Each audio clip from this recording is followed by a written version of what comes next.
Hi friends, ఈరోజు వంకాయ curry తయారు చేసే విధానం షేర్ చేయబోతున్నాను. తప్పకుండా ఇదే విధంగా తయారు చేసి మీకు ఎలా ఉందనేది కామెంట్స్లో తెలియజేయండి. వీడియోలోకి వెళ్ళిపోదాం. అందరికీ నమస్కారం, వెల్కమ్ టు ఆనూస్ కిచెన్. ఈరోజు వంకాయ కర్రీ తయారు చేసే విధానం షేర్ చేయబోతున్నానండి. వంకాయ కర్రీ తయారు చేసుకోవడానికి ప్యాన్లో 2 టేబుల్ స్పూన్ ఆయిల్ వేస్తున్నాను. 1/2 టేబుల్ స్పూన్ జీరా, 1/2 టేబుల్ స్పూన్ శనగపప్పు, 1/2 టేబుల్ స్పూన్ ఆవాలు ఇవన్నీ వేసేసుకోవాలి. వెంటనే 1 ఉల్లిపాయ, 2 పచ్చిమిర్చి, వెండిమిరపకాయ 1, కొద్దిగా కరివేపాకు. ఉల్లిపాయ తొందరగా వేగడానికి 1 టేబుల్ స్పూన్ సాల్ట్ యాడ్ చేస్తున్నాను. ఉల్లిపాయ కొద్దిగా మగ్గిన వెంటనే 1 టేబుల్ స్పూన్ అల్లం వెల్లుల్లిపాయ పేస్ట్.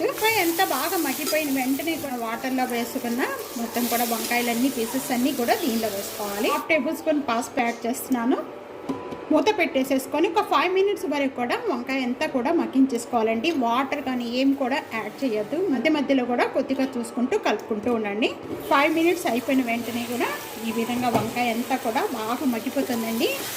అంతా ఒకసారి బాగా కలిపేసేసుకొని 1 tablespoon red chilli powder. ఫ్రైగా కావాలి అనుకుంటే ఇక్కడ వాటర్ పోయిన అవసరం లేదండి. కొద్దిగా గ్రేవీగా కావాలి అనుకుంటే కనుక 1/2 గ్లాస్ వాటర్ అనేది యాడ్ చేసుకోవచ్చు. మూత పెట్టేసుకొని ఒక 2 మినిట్స్ వరకు కూడా మగ్గించేసుకోవాలి. 2 మినిట్స్ అయిపోయిన వెంటనే ఇప్పుడు చూద్దామండి, కర్రీ అనేది రెడీ అయిపోయింది. దించే ముందు కొద్దిగా కొత్తిమీర తప్పకుండా ట్రై చేయండి. ఈ విధంగా ఎలా ఉందనేది నాకు కామెంట్స్లో తెలియజేయండి. సబ్స్క్రైబ్ చేయటం మర్చిపోవద్దు.